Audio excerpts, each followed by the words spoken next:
All right.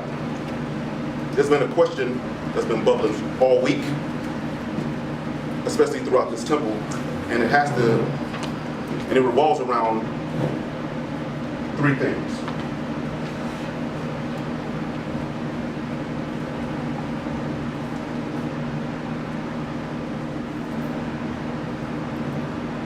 Key 100 to key 102, or you can say key 99 to key 101, depending on which version of the questionnaire. Key 100 reads, how many days are in the circle? The answer is 7 days. Key 101 asks, how many days are in creation? The answer is 7 days. Key 102 asks, according to science, how many days are in a year? And the answer is 7 days. Now, from what we are told, our solar system is roughly 4.57 billion years old, right? And it says that the universe itself is roughly 13.7, give or take, 0.2 billion years old. So it's obviously older than 7 days. So how do we get 7 days in a year or in creation? Because it took us longer than 7 days to create the universe. How was that right exactly, right? All right, let's start off with how many days are in a circle, right? Now, what does a circle represent? In the Moore Scientific America, in our teachings and things of that sort, all you masterminds, what does it mean when we show a circle? A circle. It is the symbol of the perfect symbol of the perfected man, right?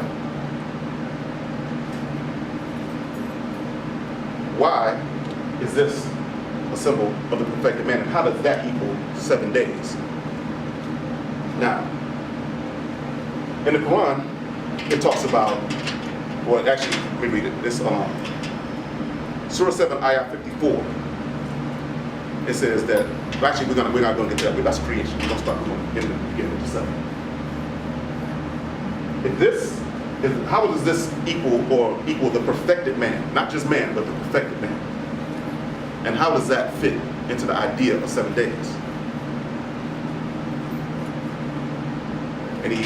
Anybody have a loose idea? Part of Act 3. Pardon me? Part of is it Act 3? 2. Okay, Act 2. Yeah, 2. It says that, in Act 2, just to read in part, it says that on a Friday, the first man was formed in flesh, and on a Friday, the first man departed out of flesh. So is that a 7-day cycle? What is significant about the Friday? That's going to go into the next part. Is why is there 7 days of creation? Any draw? All right. We're going to get back to that. We're going to ask it. Now, in creation, we're going to ask the same thing. How is it that we create in creation? Because every time there's a holy day, we say, I'll meet you next creation. We're talking about a Friday, right? That's in our general conversation. So we want to know, what is creation? Now, and the next part, of course, is when dealing with a year, and how does a year seen as 7 days? What we're talking about is we're talking about the relativity of time.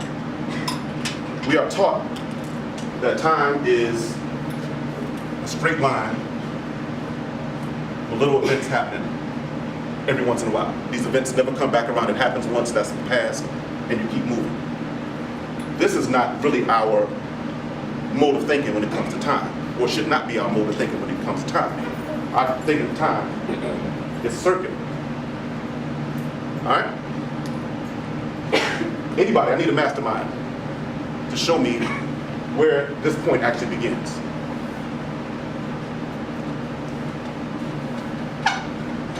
Well, it's a circle, so you have any beginning or end if you made a perfect circle. But So any point can be the beginning, right? Exactly. It can be the beginning of that cycle. And at the end of that cycle, there's another one, because time for us is ever changing. It's not ever changing, but it goes in cycles until we actually change the cycle. Things will happen repetitively over and over again. And in this, we're looking at 7 days. All right? Now, when thinking about a creative process. Like the Lord said, on Friday the first man was formed in flesh, and on Friday the first man departed out of flesh.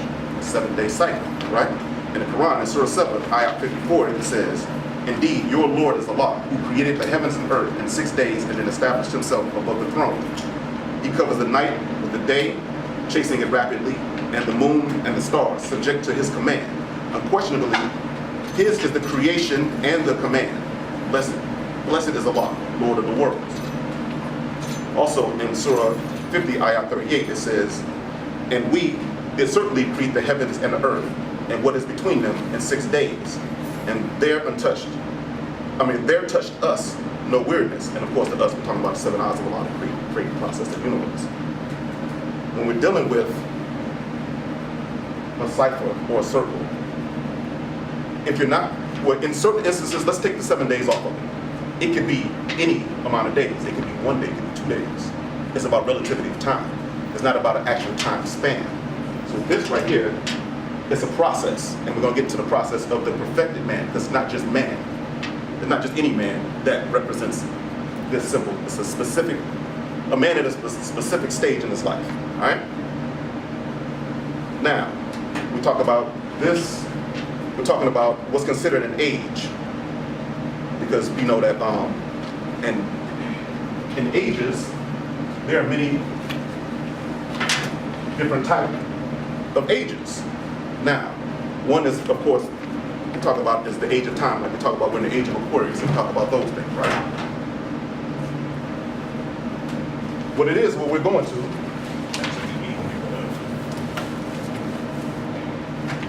this idea here. What we have is we have something, a degree called the Great Month. The Great Month, or each age, according to astrology and things of that nature, you have what's called a great month, and that's when you go from one house to the next, or the span of a house. So if we go from, and each house is, we try to say 2,000 years, but it's really 20,150 years, and that you go from one house, so you go from Pisces into Aquarius, it takes this amount of time to go from each house into each house. This is called the Great Month. Now, anybody who has a calculator, or anybody that's a math genius, I need you to do me a favor. How many houses are there astrologically? Supposedly 12. It's supposedly 12, right? So we go through 12 houses. You multiply those two for me? 800.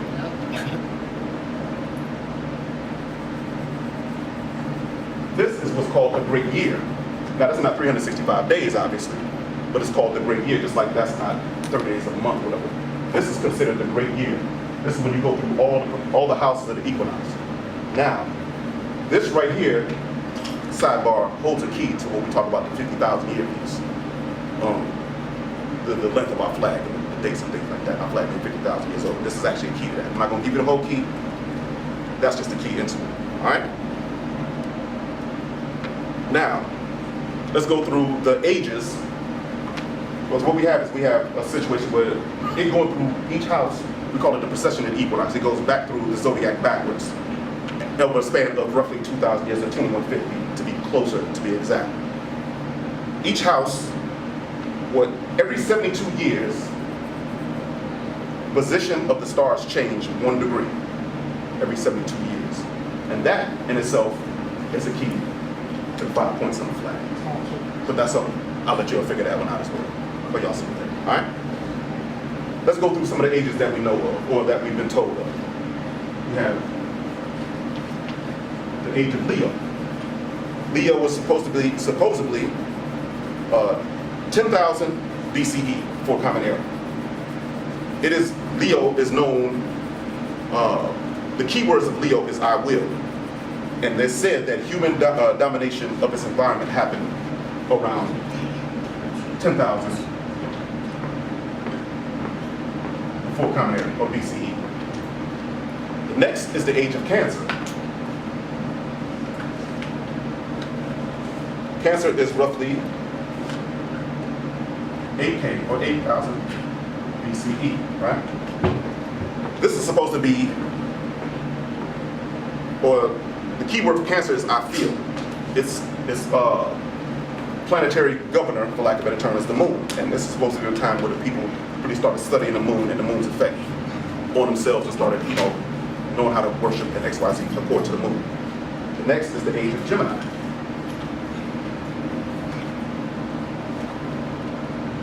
So let's say roughly 6,000 BCE, right? Gemini is, I think, Gemini is ruled by Mercury. And Mercury is it's the communication, planet of communication. It's said that around 6,000 BCE, the expansion of writing or recordation first started. Then, of course, you go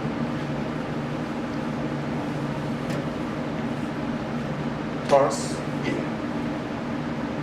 4K BCE. Taurus, it is said, its key word is I have, and that's the expansion of architecture, things of that nature. Then you go to Aries.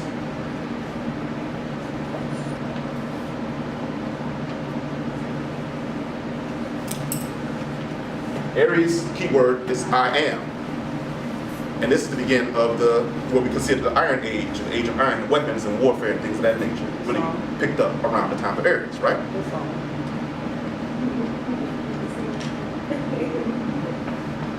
Pisces, which is 0 to 2K of the comet.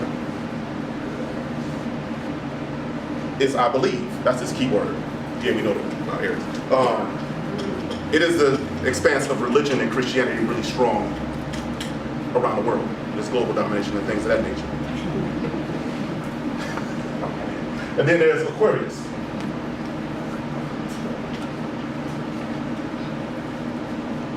It's supposed to be 2K plus comet. Aquarius is I know. It's supposed to be expensive technology, science. The world is getting smaller. Everything, it gets out of the idea of believing and get to the idea of knowing. Everything has to be proven. You can't just believe your way in anything anymore. Some say that we're actually in Aquarius now, but actually, according to the time, we're not. We're in a cup between Pisces and Aquarius. So we're between believing and knowing right now. And that's where, if you notice, religion is really being under attack, even though it's picking up, but at the same time the world's getting smaller, so we're in a flux mode really right about now. That is one type of age. So you see that, and actually it'll go through every house, and then after it's done, it'll start all over again. All right? Now, according to the Circle 7, there is an actual age that's listed in the Circle 7. It's called the Age of Soul.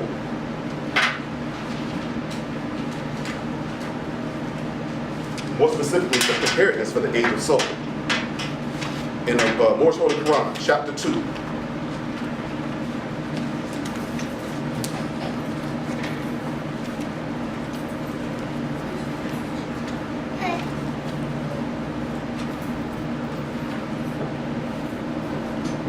Let me know when you're there.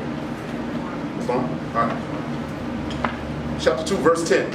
Elihu said to Mary and Elizabeth, you may esteem yourself thrice blessed, for you are chosen mothers of long-promised sons. You, who are ordained to lay a solid rock, sure foundation stone on which the temple of the perfected man, or perfected man again, shall rest, a temple that shall never be destroyed. Then it says, we measure time by cycle ages, and the gate to every age we deem a milestone in the journey of the race. An age has passed, the gate to another age flies open at the touch of time. This is the preparation for the Age of Soul, the kingdom of Emmanuel, of Allah and man. Emmanuel literally means, God and man, or God with man. So you see here already, they're talking about the cycle and what the cycle actually will be. And it talks about, and it actually gives you the measurement of the time. So, in its beginning is its ending. And once it's over, another cycle begins. And this, of course, is the age of Emmanuel. We have two principles that come out of the Age of Soul. The first one is love, and the second one is purity.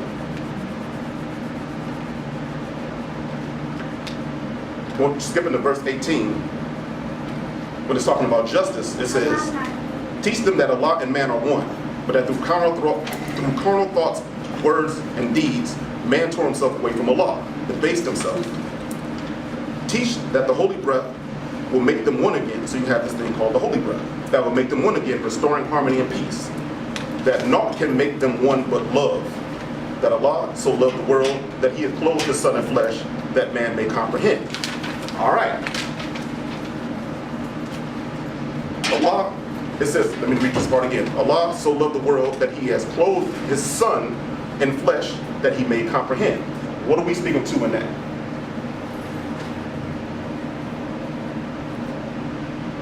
Where have we heard that before? That God so loved the world that he gave his only begotten son and he did some stuff. Where have we heard that? Right. Now in this, seeing as how this is not a Christian degree, how will we read that again? I'm going to read it again. Allah so loved the world that he clothed his son in flesh that he may comprehend. And from a Moorish ideal, where are we going? The son of man, or the children of man, would be considered what in an ancient terminology? What would these people be called?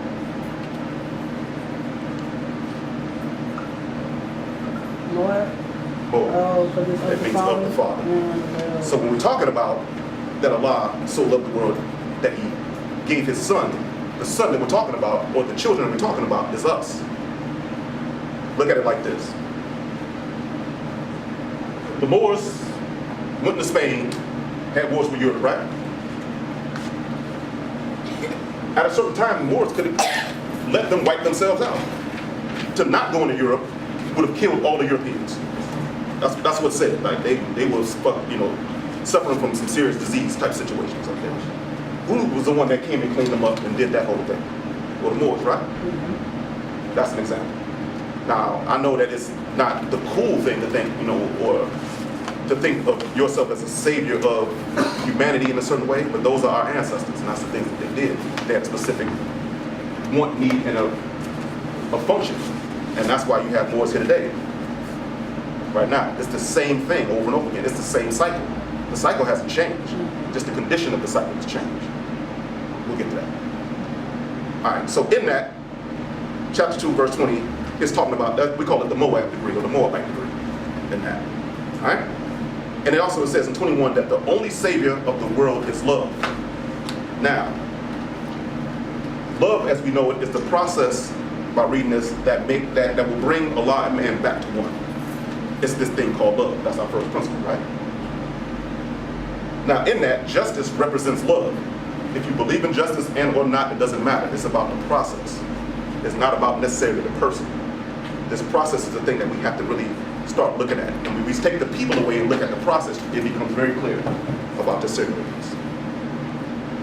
Now, 21, it goes into purity. Oh, and when I say justice, I'm talking about Jesus, as we all know. All right, I just don't. All right, anyway. 22, it says, now, love cannot manifest until its way has been prepared, and naught can rend the rock and bring down the lofty hills and fill the valleys up, and thus prepare the way but purity. 23 says, but purity in life men do not comprehend. John represents purity. Purity is that thing that makes that sets the way for love to actually manifest. Now, we say, well, we have examples of that. Let's go to Acts 7. At the very end of Acts 7, it gives you a ritual. It says that all Moorish Americans must keep their hearts and minds pure with love and their body clean with water, right? That goes back to this same degree, the same ideal. Let's talk about ritualisms. How many of you have ever sat in on a Kemetic ritual or an Egyptian ritual? All right, let me tell you what goes on. When you first walk in, there's a bowl of water. What you do is you put your hand, you don't have to stick your hand all the way, but you put your hand in the water, and you walk in and you purifying yourself. And you usually wear white, but you know that whole thing. How many of our people are Islamic minded and have ever been to a masjid? What is the first thing you do before you present yourself before Allah? It's the same exact process. And it's all listed right here. You have to purify oneself before love can even manifest. How many of you tried to tried to pray in a dirty house? it doesn't really work that well. Your mind is all over the place. Everything is all it's confusion. So in this, so you can actually see the processes of these. Now, let me ask a question. What are our five highest principles known to man? Have we yet manifested love yet? Are we still at the state where we need to purify? Have we even gotten to the first principle of the five highest principles? I know brothers like to jump straight to justice and swing swords and chop people's heads off. I know that people want to be, they want to be truth, and I'm the most honest person in the world, but have we actually gotten to the love part to even get, how are you going to get through to the age of soul and the process of love, and we ain't even got to the purity part yet. Now we'll talk about what it takes to become pure. We'll talk about that in a second. It says in chapter 1 that perfected man must pass through all the ways of life. To go through all the ways of life is what? A fight. I hope y'all starting to see where we're going with this thing. In chapter 18, verse 23, it reads, in counsel, I'm sorry, let me know when y'all name. What's the name of it? What chapter? Chapter 18. All right. Got it.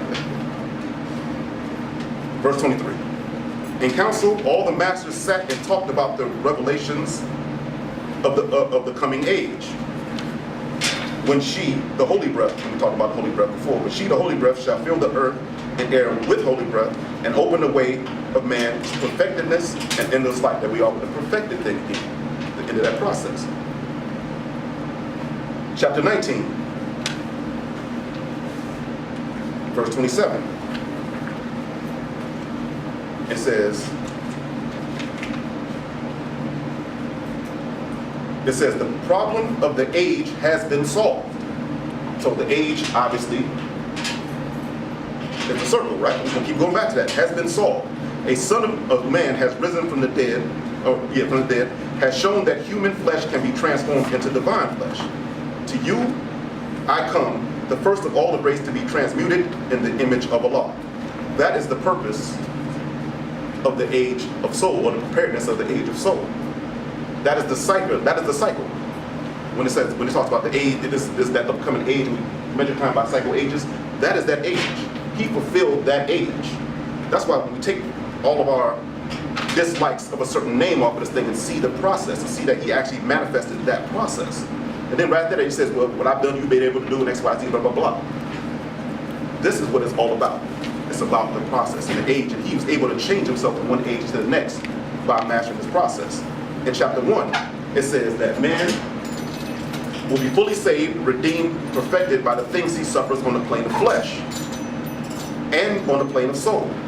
When man has conquered the carnal things, his garb of flesh will have served its purpose well, and it will fall, be no more. So, the process that we're going through, or the process that ones go through, is to perfect itself. And when it perfects itself, it moves on to the next age. And the next age, after the age of manifest, is the age of soul, which is why it's called preparedness for the age of soul. It's about going from this stage to that stage. Now, this does not take one lifetime. So when we talk about things of reincarnation, because I was one of the ones that said reincarnation in the temple don't exist, in the North Side temple don't exist. I had to look that up. I'm backing you up. I'm rocking with you for a minute. I ain't a goat though, so we'll get that. This life has to keep, we're gonna keep revisiting this life until we've gotten past all the foes that it takes to get past the fleshly things. And when we perfected ourselves, then we move on to the next stage. It's not just living, dying, going to the next phase. It's not that easy. Everything has to go through a process, because the soul or the spirit man has to maturate. It's all about a maturation process. And after we fight those things on the next plane, then what happens is that it is said that we are returning back to our Father God Allah. All right?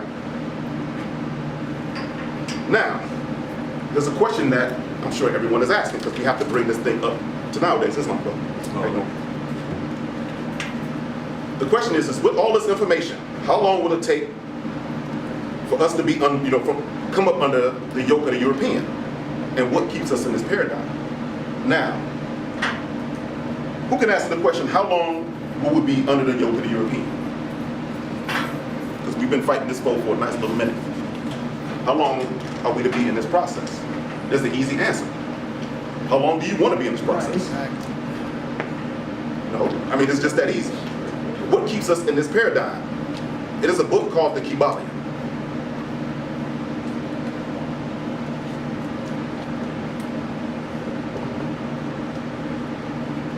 By the three initiates. And what in it talks about the 7 immutable laws of the universe. There's one that's called causality.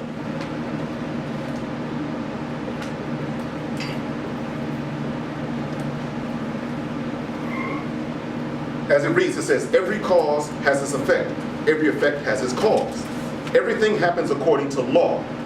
Chance is but a name for law not recognized. There are many planes of causation, but nothing escapes the law, right? In the Moore Science Temple of America, in the Circle 7, chapter 2, verse 7, it says the same thing. It says, Elihu says, it is not strange. There are no happenings, and law governs all events. It's the same principle. We look at cause and effect, we think that if you do something bad, then something bad will happen to you. That's the way the pendulum flies, right? The issue is that we've allowed ourselves to be a part of the pendulum going one way. When the prophet talks about us committing a great sin, my people have created, have sinned, and this great sin that our people are doing, is that we're backing the European ideals. That is the problem. As long as we back his ideals and his God, there is no room for the pendulum to swing the other way and give us justice, the justice that we think that we're looking for. All right? Now, how do we, and this is the easiest part of anything in the Moore Science Temple of America, how are we backing up the European? What's the easiest one? Negro, black, colored. We answer the names and titles that allude to slavery. How do you change your condition if you consider yourself to be a slave to the guy who gave you the condition? It's just that simple. Negro, black, colored, Ethiopian, etc. don't represent us. You will not find out what you're looking for as long as you're supposed to be this guy, but you answer to being a nigga at the same time. How do you find justice in that? Who's unjust in that situation? Is it the person that presented the negativity or the person that keeps it going? And we're happy to keep it going. I don't know if it's fear, I don't know what it is, but that's a big thing. Our people constantly, even Moors, you get Moors, and the minute they walk out of the temple, they back to talking about us black folks and what black folks got to do and all the rest of the stuff. Now, we understand that black people are our people, not a different group of people somewhere out there. However, you cannot answer and keep calling them master all the time. Another way, number one is answering the titles that allude to slavery, but the second part is giving them titles that allude to being God. The European has never been a white man.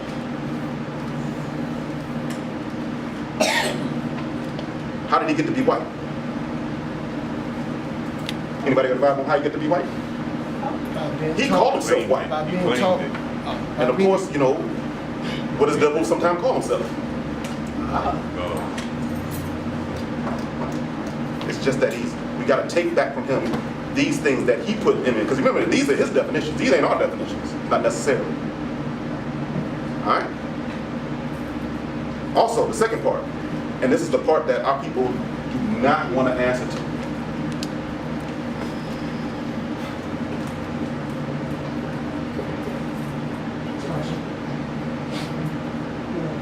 That is our system for getting out of that situation. But that is the one thing nobody wants to back down and actually do. Is they hear the word submission. Our people think we're too good to submit to Allah, but we will submit to the European, happily.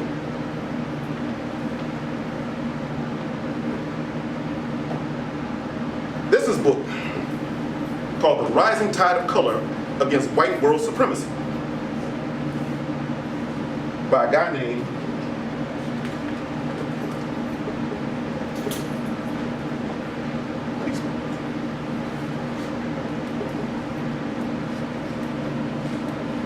author of Stoddard.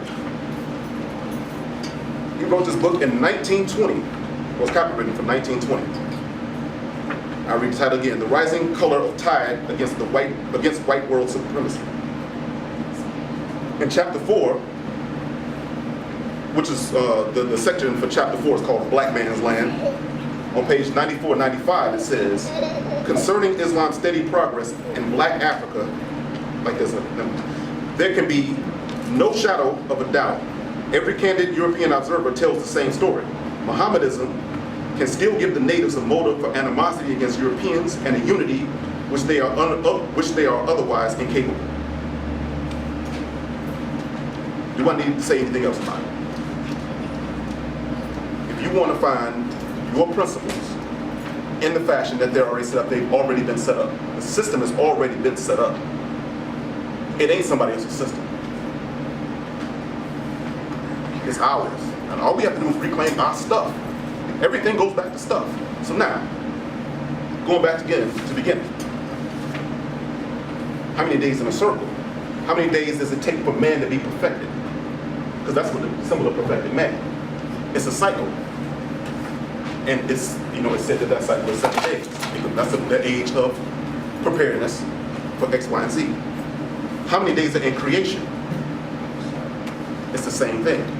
Because time is relative. We don't measure time by the timeline piece. We measure it in the cycle. And as long as that cycle comes back, it's okay. Now, how many days in a year? 7. It's the same thing. It's all relative to time. Because a year and a great year is the same thing. And this is 26,000 years, but it's considered a year. And as long as it fulfills that process, then it feels the thing. That's the technical. All right? If you want to change your paradigm, if you want to change this to another one, it's up to us. We have to do it. Nobody else. The science is all there waiting for us.